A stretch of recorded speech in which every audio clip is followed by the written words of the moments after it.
আল্লাহ তাআলা তোমার পিছনে প্রতিদিন 18 লক্ষ টাকা খরচ করেছেন।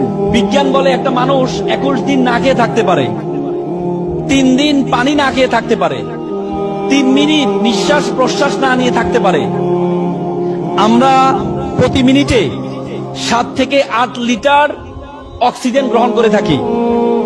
প্রতিদিন প্রায় 10 থেকে 20 থেকে 30 হাজার লিটার আমরা অক্সিজেন গ্রহণ করে থাকি।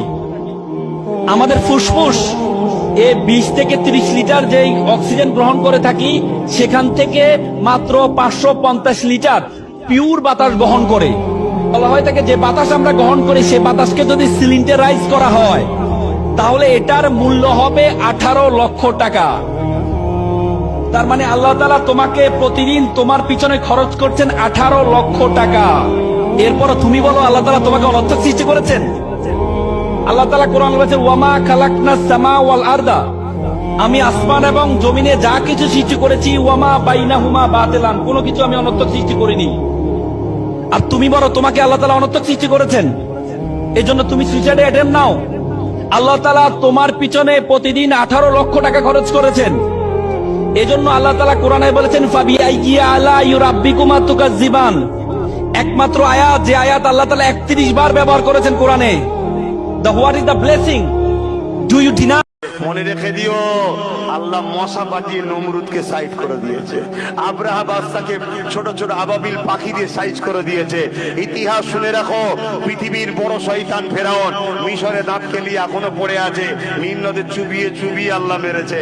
মনে রেখে দিও, ওই যে বুশ বলেছিল আমেরিকা থেকে ইসলামকে মুছে দেবো, বুশের কন্যাকেই আল্লাহ কোরআনের হাফেজা বানিয়েছে, কোরআন বুশের ঘরেই আল্লাহ ঢুকিয়ে দিয়েছে। জোরে বলুন সুবহানাল্লাহ।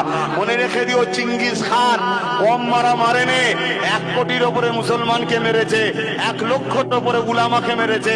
একদিন 300 উলামাকে মারার কাতার দিয়েছে, প্রথম কাতার মারা হয়ে গেছে, একজন বুজুর্গ ছিল, দ্বিতীয় কাতারে চলে গেছে, দ্বিতীয় কাতার মারা হয়ে গেছে, বুজুর্গ তৃতীয় কাতারে চলে গেছে। চিঙ্গিস খান বলছে, হে মুসলমান উলামা, তুমি এবার যাবে কোথায়? তখন এই মুসলমান বয়স্ক উলামাটা বলছে, আল্লাহ আছে। চিঙ্গিস খান রেগে গিয়ে তার কতলকারী, তার কি বলে জাল্লাদকে বলল, আগে এই বুড়োটার কল্লা উড়া।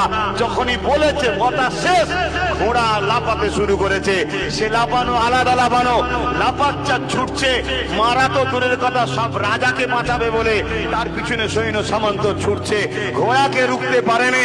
একটা সময় চিঙ্গিস খানের পা ওই ঘোড়ার লাগাম থেকে ফসকে গিয়ে, পা যেখানে রাখে ফসকে গিয়ে আর একটা পা জড়ালো, একটা পা ফসকালো, উল্টো দিকে পড়লো, পাথরে মাথা লাগে, বালিতে লাগে, হাজার কাছে লাগে, টুকরো টুকরো হতে হতে হতে হতে যতক্ষণ না শয়তান আপদ মরেছে ততক্ষণ ওই ঘোড়া থামেনে। বলুন সুবহানাল্লাহ, আরো জোরে বলুন।